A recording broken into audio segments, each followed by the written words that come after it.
मैं जिस इलाके में हूँ वहाँ एक भी मुसलमान नहीं रहता, आज भी और पहले भी नहीं रहता था।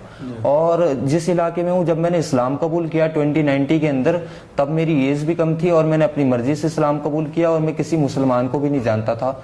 लेकिन अल्लाह रब्बुल इज़्ज़त ने जब मेरे को ईमान दिया। बिस्मिल्लाहिर्रहमानिर्रहीम। अस्सलाम वालेकुम दोस्तों, उम्मीद है आप सब खैरियत से होंगे। अल्लाह आप सबको ऐसे ही खुश रखे। दोस्तों, आज हम आपके लिए एक ऐसे भाई की स्टोरी लाए हैं जिन्हें 16 साल की उम्र में ही समझ में आ गया था कि अगर इस दुनिया में कोई दीन है तो वो है दीन इस्लाम, और यही दीन आदम अलैहिस्सलाम से लेकर ता क़यामत तक बाकी रहने वाला है। दोस्तों, आज हम जिनकी बात कर रहे हैं इनका नाम था राजकुमार मीना, और अब इन्होंने ऑफिशियली इस्लाम को कबूल करके अपना नाम अब्दुल रहमान रख लिया है। दोस्तों, लेकिन इनका इस्लाम कबूल करना इतना आसान नहीं था। 1 साल तक इन्हें अपने घर से बेघर होना पड़ा और पुलिस की धमकियों का भी सामना करना पड़ा, क्योंकि इनके घर वालों ने ही इनको पुलिस के हवाले कर दिया था और इन्हें घर से ही बाहर निकाल दिया था, क्योंकि इन्होंने अपने बाप दादाओं के दीन को छोड़ के अपने खालिक के दीन को यानी इस्लाम को कबूल कर लिया था। दोस्तों, इंडिया में अक्सर न्यू मुस्लिम्स के साथ ऐसा होता है, जब भी कोई इस्लाम कबूल करता है तो उसके घर वाले और उसके रिश्तेदार हर तरह से उसको सताते हैं और बाइकआउट तक कर देते हैं, और ये सब सिर्फ इस उम्मीद से करते हैं कि ये वापस हमारे धर्म में आ जाएगा। लेकिन दोस्तों, जो भी शख्स एक बार दिल से इस्लाम को कबूल कर लेता है तो वो अपनी ज़िंदगी की हर चीज़ तो लुटाने को तैयार हो जाता है, पर इस्लाम से नहीं फिरता। अल्लाह रब्बुल आलमीन हमारे तमाम नौ मुस्लिम भाई बहनों की ज़िंदगी को आसान कर दे और उन्हें इस्लाम पर इस्तिकामत अता फ़रमाए, आमीन। दोस्तों, ये हमारे बहुत प्यारे भाई हैं, इनके लिए आप खूब दुआ करें। दोस्तों, अगर आपने अभी तक हमारे चैनल को सब्सक्राइब नहीं किया है तो ज़रूर सब्सक्राइब करें, क्योंकि हम इसी तरह के न्यू मुस्लिम की स्टोरीज लाते रहते हैं। इस एपिसोड के बाद क्या वो लोग अब डरे हुए हैं, या पुलिस क्या उनको पूछताछ कर रही है, उन तक पुलिस पहुंची है, कोई है? पुलिस तो अभी किसी तक पहुंच नहीं पाई है। जो पुलिस वाले जो पहुंच रहे हैं वो लोगों की फैमिली तक पहुंच रही है, मीडिया भी लोगों की फैमिली तक पहुंच रही है।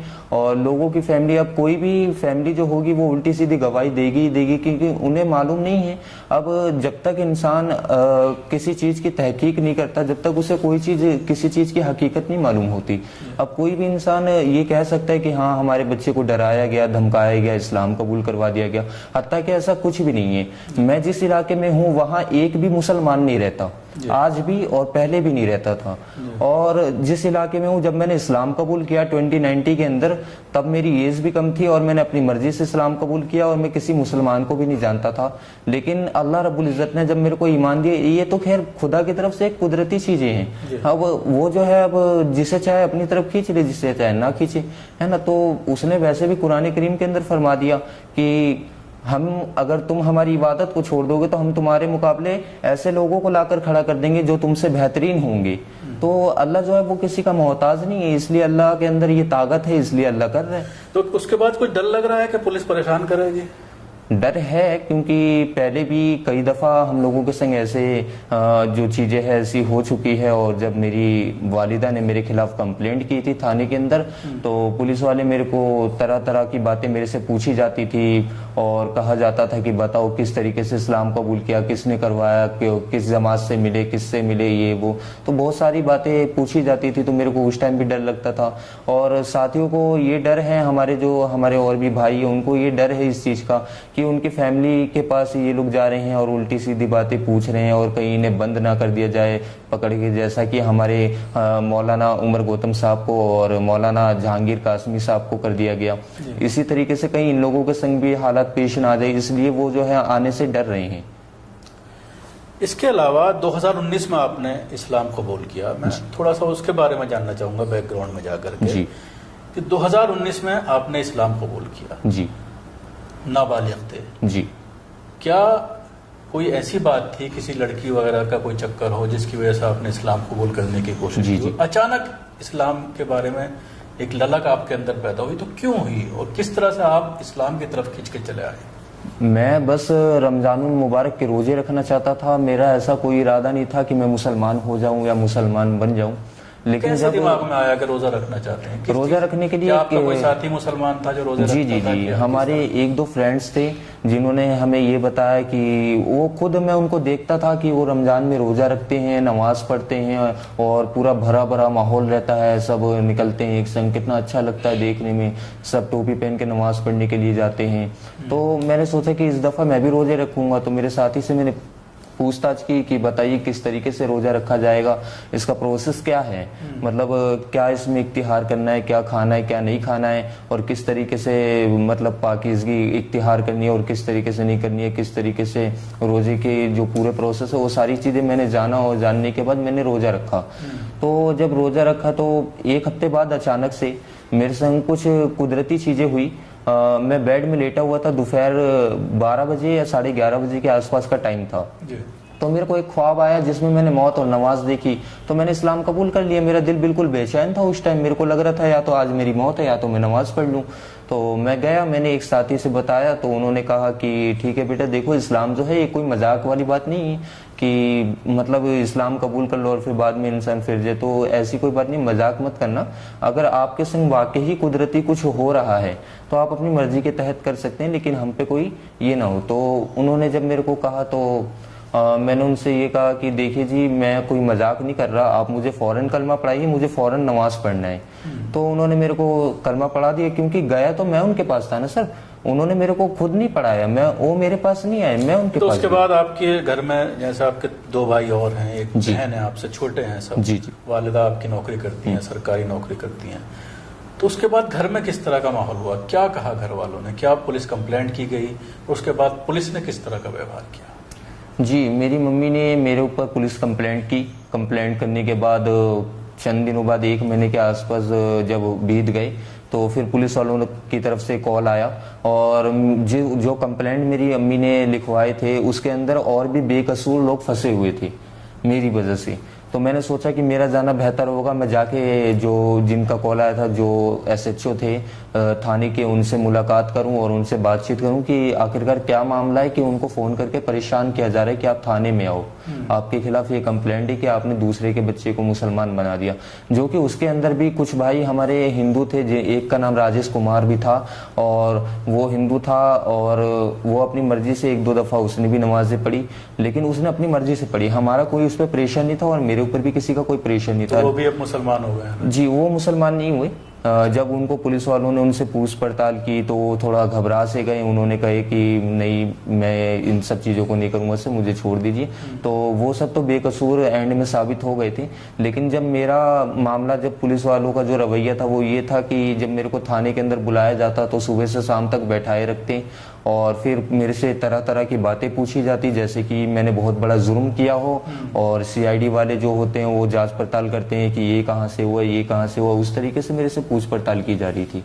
उसके अलावा आप बता रहे थे कि आपको बॉम्बे भेजने के लिए भी कहा गया? जी, मेरी फैमिली है, उन लोगों से उन लोगों ने बातें की, एंड में उन लोगों ने कहा कि इसको जो है, लड़के को, अगर ये नहीं मानता है तो इसको हम आगे भेजेंगे, पुलिस वालों ने।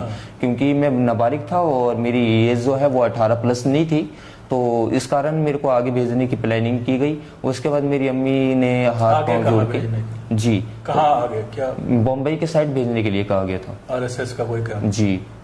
तो फिर मेरी मम्मी ने उनसे कहा कि सर, मैं नहीं भेजना चाहती अपने बच्चे को, एक काम कीजिए, आप जो है ये कागज़ जो है ये हमें वापस दे दीजिए।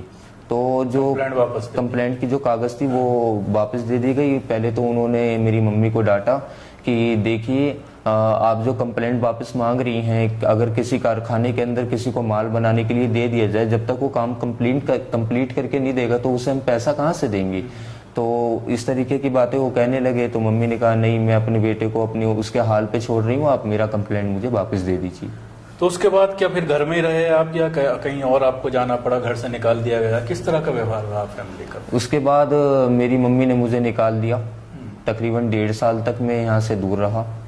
फिर उसके बाद जब मेरे को मम्मी की याद आती थी तो मैं दुआएं करता था अल्लाह ताला से, और फिर मैंने मम्मी के लिए दुआएं की कि अल्लाह उनके दिल को फेर दे और वो मुझे वापस बुला ले। तो उनका कॉल आया कि बेटा कहाँ है, आ जा, तेरे को कोई नमाज पढ़ने से नहीं रोकेगा, कोई किसी काम से नहीं रोकेगा, तू आ जा और अपना जो करना हो करियो, लेकिन घर में रहियो, तो उसके बाद मैं घर लौट गया और उसके बाद से उन्हीं के बीच में हूँ। तो अब घर में बिल्कुल सामान्य स्थिति है, सब ठीक है, बिल्कुल कोई जी, परेशानी अब सब नहीं ठीक है। आप अपने हिसाब से रहते हैं, बाकी भाई बहन जी, और जी। माँ जो है वो अपने धर्म के हिसाब से रहते हैं। जी जी जी, वो अपने तरीके से अपने तरीके से चलते हैं और मैं अपने तरीके से हूँ अल्हम्दुलिल्लाह। और मैं उन पे कोई ज़बरदस्ती, कोई जोर, प्रेशर कुछ भी ऐसा नहीं डालता कि आप इस्लाम कबूल कर लो या फिर आपको आपके सिस्टर की शादी वहाँ करवा देंगे अच्छे घराने में मुसलमान के पास, या फिर वो इस्लाम कबूल कर लेगी तो अम्मी अगर आप भी इस्लाम कबूल कर लोगे तो अच्छा हमें कोई मुसलमान घर दे देगा। अगर ये सारी बातें होती तो मैं तो उमर गौतम साहब से काफ़ी दफ़ा मिल चुका हूँ, क्या वो मुझे देते नहीं? क्या मेरी फैमिली आज तो इस तरह की बात किसी और के जरिए भी नहीं कही जाती आपसे कि आप नहीं। अपनी फैमिली में जो और लोग हैं उनको मुसलमान कर लें, जी, तो हम नहीं। आपको पैसा देंगे, या ऐसा कुछ किसी और के जरिए भी नहीं, किसी और के जरिए भी नहीं कही जाती, बल्कि इस्लाम तो ये हुक्म देता है कि जबरन इस्लाम कबूल करवाना।